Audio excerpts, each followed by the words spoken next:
My youngest daughter, she is a co-sleeper. And I've never met anyone that kicks so much. So there are nights where I just get very, very little sleep. But I've still got to manufacture, muster, create the energy so I can show up as my best. And I'm going to be sharing with you 5 different techniques, 5 different ways that you can cultivate and craft more energy so you can propel you and your business forward.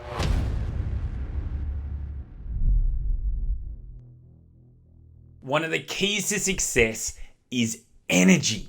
When you have lots of energy, you're going to attract so many amazing people, incredible opportunities.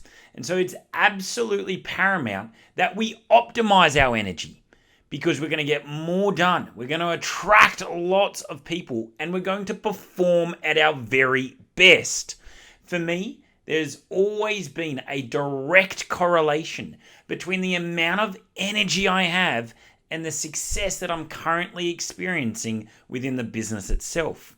When I have a ton of energy, people will come from miles just to see me burn because I'm on fire. However, the opposite is also true. When I don't have energy, the obstacles are often magnified. They're bigger than they are in reality. I become grumpy, and no one wants to be around the grumpy guy. And really, I lack motivation. It's a struggle just to get anything done at all. Now, I know what it's like to feel tired all the time. My youngest daughter, she is a co-sleeper. And I've never met anyone that kicks so much. So there are nights where I just get very, very little sleep. But I've still got to manufacture, muster, create the energy so I can show up as my best.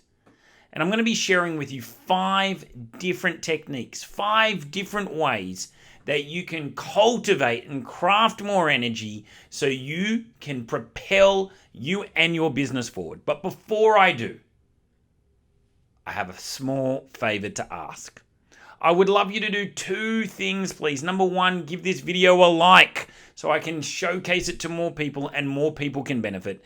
And number 2, please subscribe. If you get value from this, I spend a ton of time and my team does putting these videos together just so you can walk away with a little nugget that are going to help you and your business grow.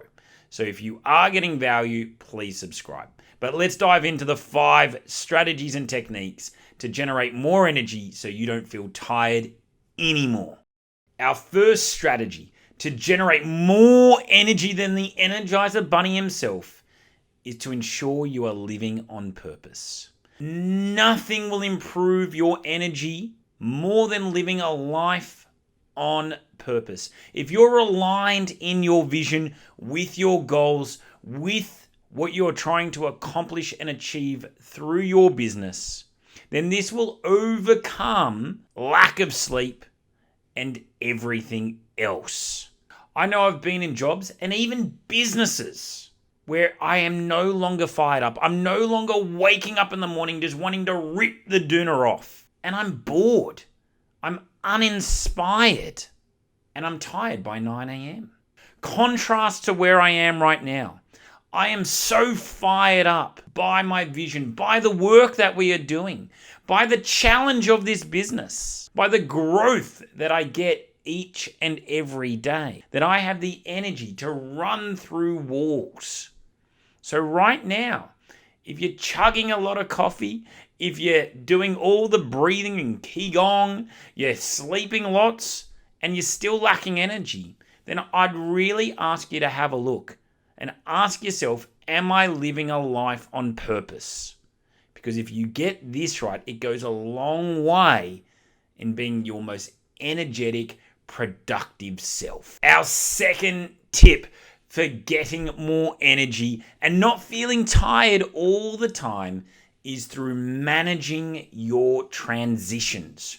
You see, in a workday, there's no doubt a number of different tasks and roles that you have to perform. And the transitions between each one of these tasks, projects, and roles is exhausting. It's draining. But in Brendon Burchard's absolutely game-changing book, High Performance Habits, he shares this wonderful strategy for managing those transitions and therefore cultivating more energy. It is called release tension, set intention. And so what you do at the end of every task that you're completing, it might be stressing you out, it might be creating a little frustration and overwhelm. So you do some deep breath work and you actually say the words, release tension. At the same time, we want to make sure that we're bringing intention into the next task. We want to make sure that we're channeling who we want to become and the feelings we want to evoke. And that's where the set intention comes in. And so you should take some deep breaths and really envision, embody who you need to show up as for that next task itself.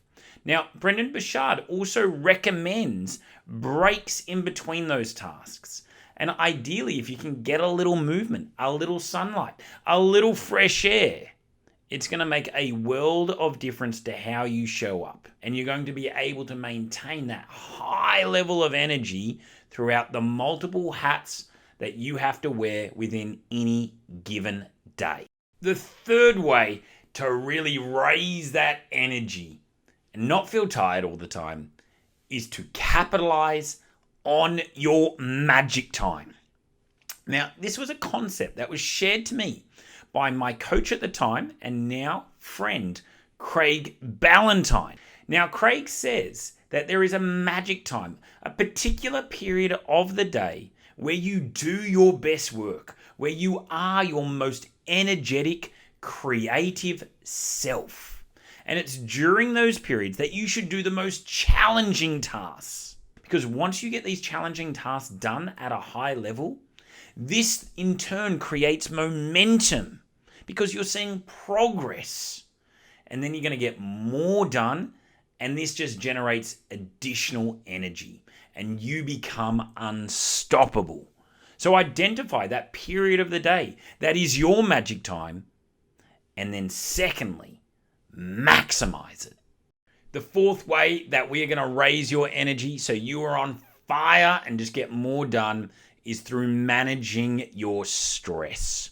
You see, if you want to have a higher level of energy and less fatigue and tiredness, we need to stop those leaks.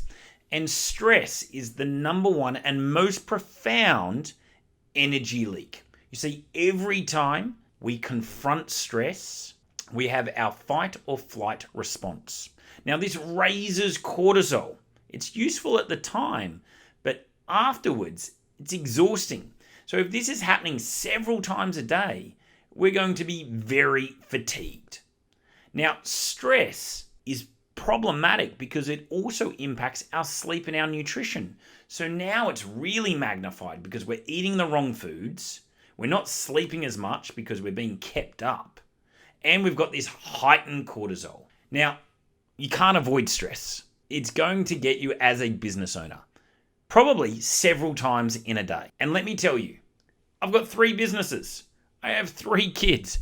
I am constantly having to combat stress. And 3 simple little practices help me. Now, you need to find your own little stress management routine, but you may also find these helpful.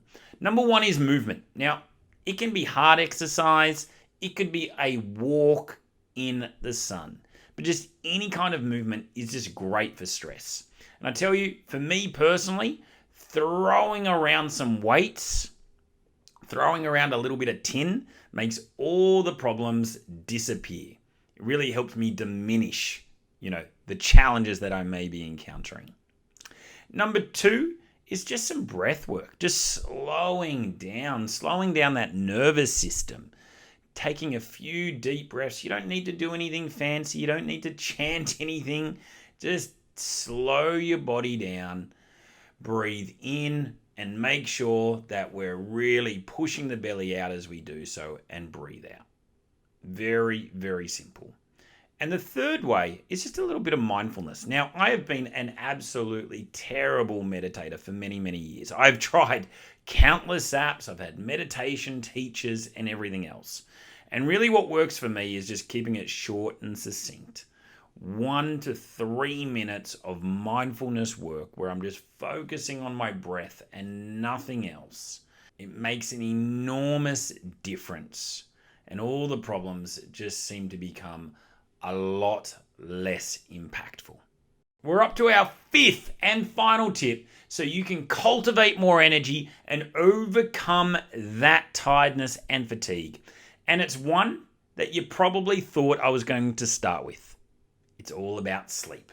And in particular, it's about maximizing, optimizing your sleep hygiene. So what is sleep hygiene?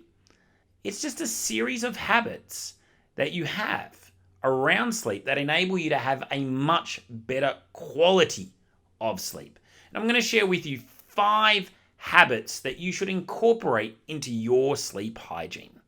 Number 1, the most powerful of all, is just go to bed at the same time every night. Wake up at the same time every single morning.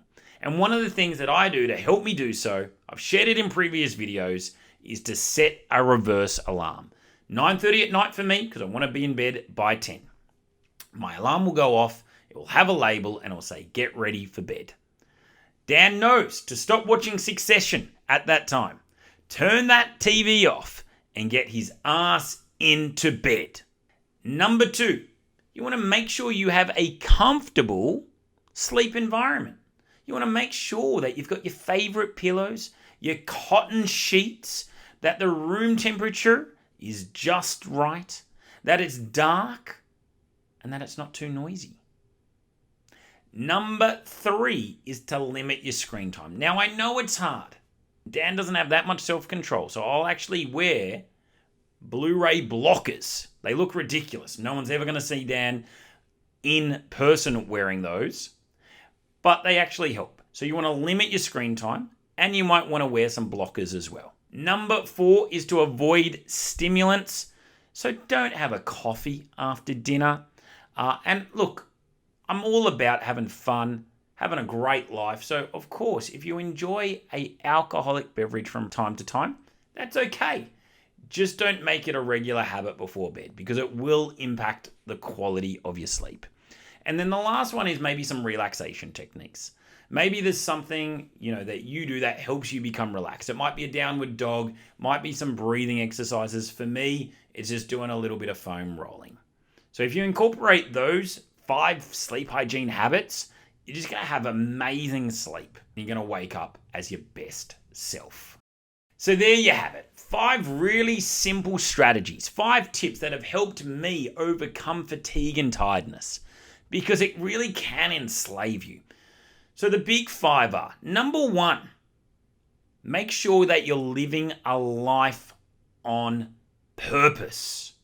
Number 2, really work on those transitions between tasks and projects. Number 3, find your magic time. Number 4, stress management. We want to combat those energy leaks. And last but definitely not least, is having a sleep hygiene routine. So there you have it. Thank you so much for watching. Again, if you haven't done so already, thumbs up and subscribe. Thank you.